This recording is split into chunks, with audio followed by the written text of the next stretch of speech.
अस्सलाम वालेकुम, मैं हूं इश्तियाक गुंदल। एक तरफ तो ये तासर पाया जाता है कि पाकिस्तान मुस्लिम लीग नून के लिए ना हर तरह से उनको सपोर्ट मिल रही है। नवाज शरीफ साहब के ऊपर एस्टेब्लिशमेंट का नया लाडला का लेबल भी लग चुका है और तासर ये पाया जा रहा है कि आइंदा होने वाले आम इंतखाबात के नतीजे में पाकिस्तान मुस्लिम लीग नून की हुकूमत का बनना 100% यकीनी है। लेकिन अगर हम कुछ 3-4 पॉइंट्स का जायजा लें तो हमें ऐसा नजर आता है कि पाकिस्तान मुस्लिम लीग नून जो है वो खुद एक कंफ्यूजन का शिकार है, एक डर और खौफ के अंदर मुब्तला है और वो ये समझते हैं कि शायद हर तरह की कोशिश और सपोर्ट के बावजूद ऐसा ना हो कि जो बनी बनाई या बनती हुई हमारी हुकूमत है हमारे हाथ से खींच ली जाए।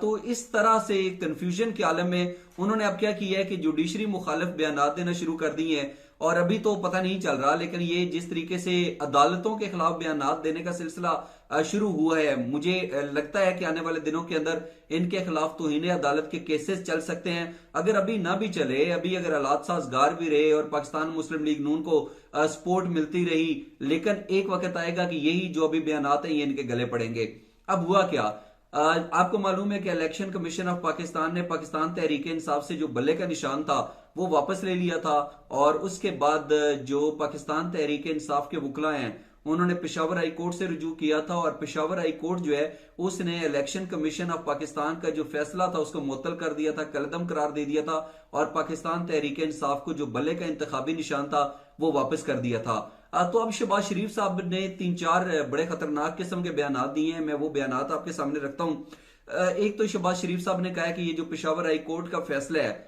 ये इलेक्शन कमीशन ऑफ पाकिस्तान का जो इख्तियार है उसके मुतरादिफ है, इख्तियार पर एक हमले के मुतरादिफ है। यानी ये ऐसे ही है जैसे पेशावर हाई कोर्ट ने इलेक्शन कमीशन ऑफ पाकिस्तान के इख्तियार के ऊपर जो है वो हमला कर दिया हो।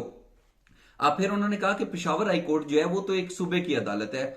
ये पूरे पाकिस्तान के जो मामलात हैं उसके हवाले से अगर कोई चीज है तो पूरे पाकिस्तान का जो मामला है उसके हवाले से वो फैसला कैसे दे सकती है। यानी कि शहबाज शरीफ साहब ने खुलकर जो है जो पेशावर हाई कोर्ट का फैसला है ना सिर्फ उसके ऊपर तनकीद करना शुरू कर दी है बल्कि जो जज हैं जिन्होंने ये फैसला सुनाया था उनके खिलाफ भी खुलकर बोलना शुरू कर दिया है। और उन्होंने कहा कि केपीके के अंदर ऐसे उम्मीदवार इलेक्शन लड़ रहे हैं, अब डेफिनेटली उनका तल्लक तो पाकिस्तान तहरीक इंसाफ के साथ ही होगा ना जो तनकीद की जा रही है। उन्होंने कहा कि ऐसे उम्मीदवार इलेक्शन लड़ रहे हैं जिनकी इस जज के साथ, मोहतरम जज साहब के साथ करीबी रिश्तेदारी है। और सिर्फ इतना ही नहीं बल्कि अगर इस तरीके से इल्जामात का सिलसिला सिर्फ शहबाज शरीफ साहब की तरफ से शुरू नहीं है, बल्कि हम देखते हैं कि जो अता तारड़ साहब हैं उन्होंने भी जो है वो सुप्रीम कोर्ट के जजेस के ऊपर उनको तनकीद का निशाना बनाना शुरू कर दी है। और आपको मालूम है कि जब साबिक चीफ जस्टिस उमर अता बंदियाल साहब की कोर्ट के अंदर इमरान खान साहब को लाया गया था तो उन्होंने कहा था कि गुड टू सी यू, तो इसके ऊपर अता तारड़ साहब ने यह कहना शुरू कर दी है कि पहले गुड टू सी यू कहा जाता था और अब मासूम का लफ्ज इस्तेमाल किया जाता है। और आपको मालूम है कि साइफर केस के अंदर जो सुप्रीम कोर्ट से इमरान खान की जमानत हुई तो उसके अंदर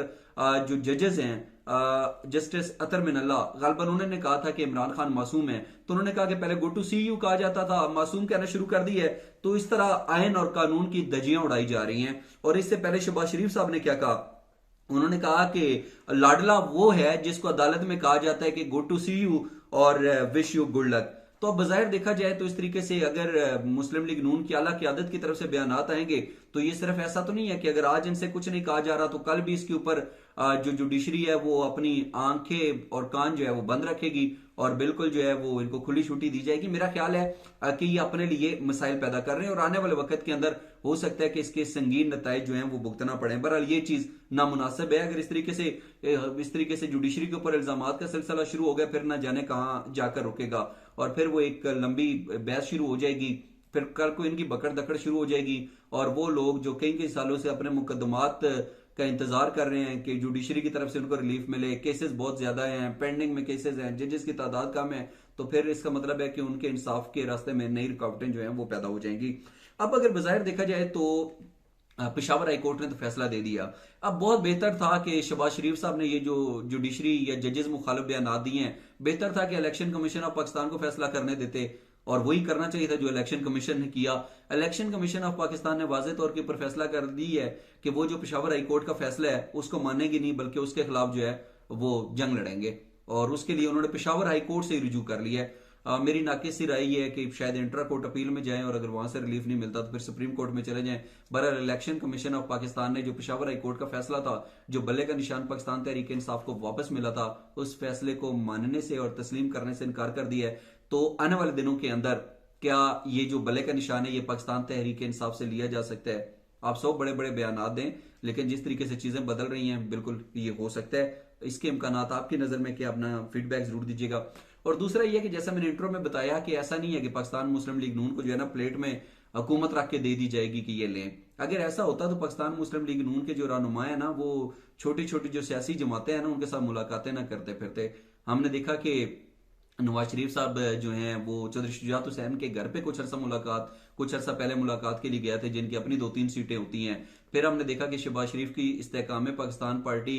के जो जहांगीर तरीन साहब हैं उनके साथ मुलाकात हुई, लेकिन इस्तेकाम पाकिस्तान पार्टी के साथ कोई दाल गलती हुई नजर नहीं आ रही। इस्तेकाम पाकिस्तान पार्टी ने कहा जी कि आप हमें नेशनल असम्बली की 15 सीटें दें और जो पंजाब असम्बली है उसके अंदर 25 सीटें दें, तो इसके ऊपर मुस्लिम लीग नून जो है ना वो डटकर खड़ी होगी। और उन्होंने कहा कि ये तो हो ही नहीं सकता, बड़ा बेहुदा किस्म का मुतालबा है उनकी नजर में। उसकी वजह यह है कि अगर हम NA 119 की बात करें तो वहां पे अलीम खान और मरियम नवाज ने एक ही हल्के से इलेक्शन लड़ने हैं, तो ये तो नहीं हो सकता कि अलीम खान साहब के लिए मरियम नवाज को बिठा दें कि नहीं बेटा तुम किसी और जगह से इलेक्शन लड़ लो, इस तरह तो नहीं हो सकता। और फिर जवान चौधरी हैं, उन्होंने भी कहा कि मैंने 2 हल्कों से इलेक्शन लड़ना है, लेकिन अब पाकिस्तान मुस्लिम लीग ने बड़ा वाज़ेह तौर के ऊपर कह दिया है कि लाहौर के अंदर तो सीट एडजस्टमेंट का सवाल ही पैदा नहीं होता, और बाकी जो आप सीटें मांग रहे हैं ना इतनी बड़ी तादाद के अंदर हम नहीं दे सकते। और MQM जो पाकिस्तान, वहां पे भी शहबाज शरीफ साहब की मुलाकात हुई है, सीट एडजस्टमेंट के ऊपर आज कोई इतफाक राय नहीं हो सका। तो ये जिस तरीके से छोटी मोटी सियासी जमातों के साथ मिल रहे हैं और सीट एडजस्टमेंट की बातें हो रही हैं, इसका बड़ा सादा सा मतलब है कि पाकिस्तान मुस्लिम लीग नून को पता है कि नवाज शरीफ साहब अवाम के अंदर इतने मकबूल नहीं है जितनी हम तो कर रहे थे, और उनको पता है कि हमारा ऑन ग्राउंड इतना वोट बैंक नहीं है जिस चीज की हमें थी कि शायद हमारा इतना वोट होगा, हमें तो शायद प्रॉपर कंपेन भी न लड़नी पड़े। मियां नवाज शरीफ साहब जो हैं वो लंदन यात्रा से वापस आएंगे, एक आधा जलसा जुलूस करेंगे और स्टेज के ऊपर जाएंगे तो सारा वोट बैंक हमारी तरफ आ जाएगा। ये जो कोशिशें हैं, ये जो इल्जामात हैं, ये जो कोशिशें की जा रही हैं छोटी मोटी सियासी जमातों को साथ मिलाने की, इससे तो बज़ाहिर ऐसे ही नजर आता है कि पाकिस्तान मुस्लिम लीग नून जो है वो खुद समझती है कि उनका ऑन ग्राउंड इतना वोट बैंक नहीं है जितनी उनको तवक्को थी। अब अगर इलेक्शन इस सूरत हाल के अंदर होते हैं तो आपकी नज़र में पाकिस्तान मुस्लिम लीग नून और जो पाकिस्तान तहरीक इंसाफ का वोट बैंक है उसके दरमियान कितना फर्क है और किसको किस पर कितनी बढ़तरी हासिल है? अपना कीमती फीडबैक जरूर दीजिएगा। आज का व्लॉग देखने का बहुत शुक्रिया, अपना बहुत सा ख्याल रखिए। अल्लाह हाफिज़।